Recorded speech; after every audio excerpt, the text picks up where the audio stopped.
All right, sports fans, how's everybody out there doing? William Martin coming at you one more time here on YouTube with another edition of the 300 Pounds of Sports Knowledge Podcast. Now, with the start of the 2022 NFL season right around the corner, who has what it takes to win the AFC East? Now, in each of the last 2 years, the Buffalo Bills have been close to breaking through in order to win the AFC. But will this be the year that they do it? I mean, we've seen the Bills win the AFC East in the last couple of years. And of course, typically that's what you want to do win your division, get at least one home playoff game, and then try to take that next step. But for the Bills, they've been able to win the AFC, but the last couple of years they've ran into the Kansas City Chiefs in the postseason, especially last year's heartbreaking loss in overtime. Now you look at quarterback Josh Allen for Buffalo, and he has quickly emerged as one of the better playmakers in the NFL. And a lot of people feel that Allen has what it takes to be the MVP of the league this year. Now, no more Brian Daboll calling the plays for Buffalo, as he is now the new head coach of the New York Giants. But in steps Ken Dorsey, who himself was a quarterback in the NFL, and also he has previous experience on offense as an assistant. Now, you have running back Devin Singletary, and he's a solid runner, but to me, I think that Singletary needs to get at least 200 touches this year. And I'd like to see the Bills have a little bit more balance due to the fact that Buffalo was sixth in the NFL in rushing a year ago. Now, Stephon Diggs is one of the premier receivers in the NFL. But who's going to step up and be that number two alongside him? We'll have to wait and see. Now, you have to like what Buffalo has at the tight end position. They already had Dawson Knox. Now you bring in the former Tampa Bay Buccaneer, OJ Howard. And OJ Howard got lost in the shuffle in Tampa Bay through injuries, as well as the fact that they had Cameron Brate and Rob Gronkowski. But I think this is now an opportunity for OJ Howard to get back to show you the playmaker that he was at the tight end position, going back to his collegiate days at Alabama. Now, Buffalo also brings in Roger Saffold, the former Ram and Titan, to help to bolster their offensive line. And then on the flip side with this defense, Buffalo was number one last year in the NFL in yards allowed. And they're once again going to be a problem for opposing offenses in the NFL. You pick up Von Miller in free agency. And of course, Miller is fresh off of helping the Los Angeles Rams win the Super Bowl. Not to mention, you think about the bulk of his career where he was one of the premier edge rushers in the NFL while playing for the Denver Broncos.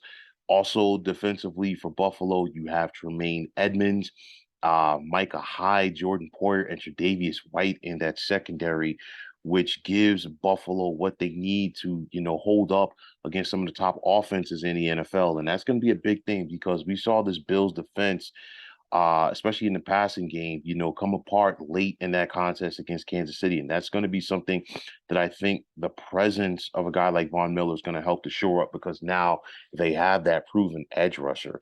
So Buffalo, I think, is going to be the team to beat in the AFC East, but it all comes down to how they match up against the AFC as a whole.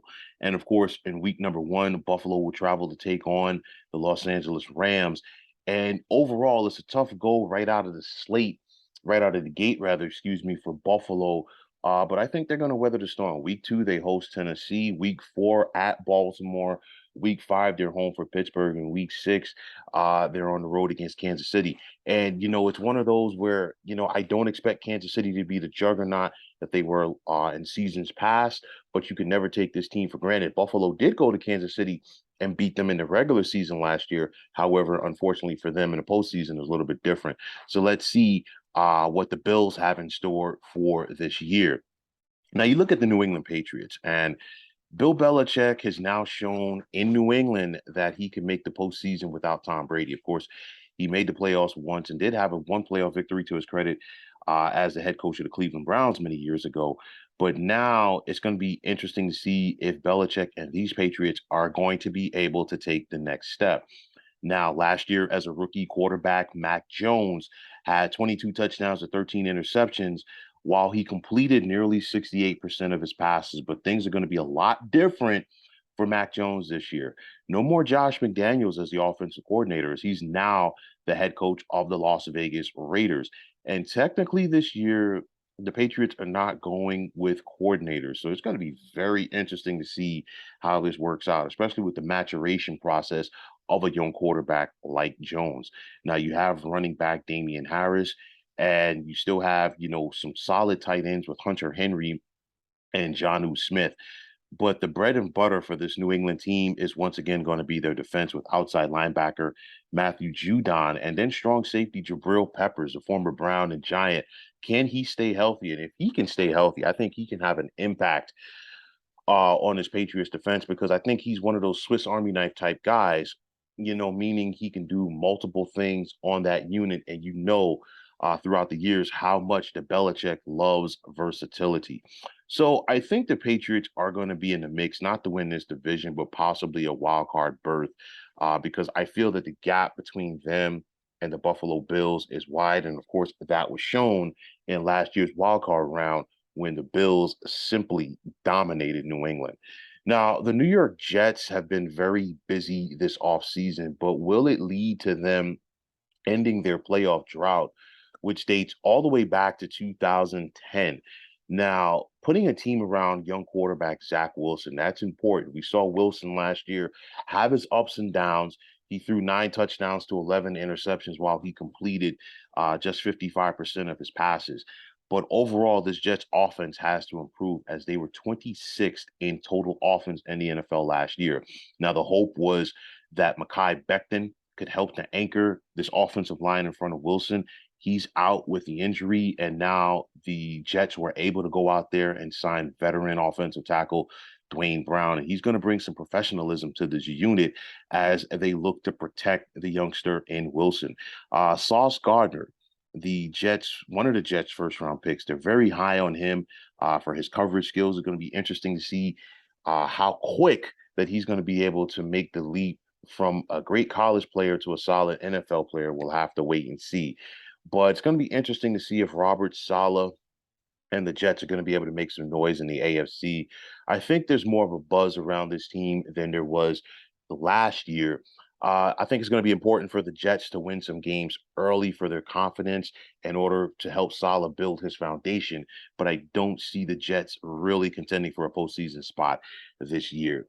And then finally, there's the Miami Dolphins. And it's been a very eventful offseason for the Dolphins, but they now must find a way to put it all behind them as they're looking to make the playoffs for the first time since 2016. No more Brian Flores as head coach, as his former 49ers assistant, Mike McDaniel, that will take over the reins in South Florida for the Fins. In Tua, we trust. And the Dolphins have plenty of talent on this team on both sides of the football, but it all comes down to the quarterback and Tua Tagovailoa. Can he be consistent enough making plays in the pocket? Can he be consistent enough being accurate as a quarterback? And that is going to be the difference, that whether it's going to help or hinder this Miami Dolphins team here in 2022. Now, the Dolphins went out there and acquired Tyreek Hill from the Kansas City Chiefs. And you look at Hill. I mean, this guy is a speed, and more speed. And you team him with Jalen Waddle, the other Miami wide receiver, and you have one of the best young duos at receiver in the NFL. But again, it's going to come down to whether or not the Tua can consistently get them the football downfield. You also have Mike Gesicki, who is a solid tight end slash H-back. And if there's too much attention paid to Tua and Jalen Waddle, pardon me, Tyreek Hill and Jalen Waddle, Mike Gesicki can burn you. The Dolphins did upgrade their offensive line with Terran Armstead, the former Saint, while defensively, you have some solid edge rushers with Emmanuel Agba and Jalen Phillips. Now, it's going to be interesting if the Dolphins can get over the hump and be a playoff team. A very interesting schedule. They begin at home with New England in week number 1. at Baltimore in week number 2. Week 3, they're home for Buffalo. Week 4 at Cincinnati. And then the back end of that Miami schedule. Week 13 at San Francisco. Week 14 at the Chargers. Week 15 at Buffalo. And Tua has shown so far that he's not a good cold weather quarterback in the NFL. Week 16, they're home for Green Bay. And week number 17 at New England. So it's going to be interesting to see because when you think about Mike McDaniel and you think about him coming over from the 49ers, obviously Miami wants to run the football, and that is a quarterback's best friend. It's also a struggling quarterback's best friend. But it's going to be interesting to see, does Tua have the arm strength to consistently get the ball to Tyreek Hill and Jalen Waddle down the field? Does he have the accuracy to keep the chains moving? Again, I cannot harp on it enough. This is going to come down to Tua. That's the bottom line. The Dolphins have the talent there, but make no mistake, if they don't have a quarterback who can consistently get it done, that is going to be what holds them back or what helps them this year. So obviously, I'm going to go with the Bills to win this division. At the end of the day, I think they're the only lock to make the playoffs. I think the Patriots and the Dolphins will be in the mix for a wild card slot, but it's going to be difficult, especially when you think about how deep that both the AFC North and AFC West are this season. But make no mistake about it, this is the Buffalo Bills division to lose, and I don't think that they're going to disappoint their fan base in Western New York. So, folks, that is going to wrap it up. And as always, I want to take this time out to thank you for tuning into the 300 Pounds of Sports Knowledge podcast here on YouTube. I want to take this time out to thank all of you fine folks out there for tuning in. And if you have not already, please feel free to subscribe to this channel. Now, if you're on Twitter, please feel free to follow me at 300 Pounds of Sports. And like I always say, if you follow me, it'll be my pleasure to follow you right back. There's also the sports discussion group on Facebook at the Sports Depot 365. You can check it out, drop a line, and be a part of one of the better sports debating sites going on social media. So once again, fine folks, my name is William Martin. I am signing off, saying take care and have yourselves a wonderful day.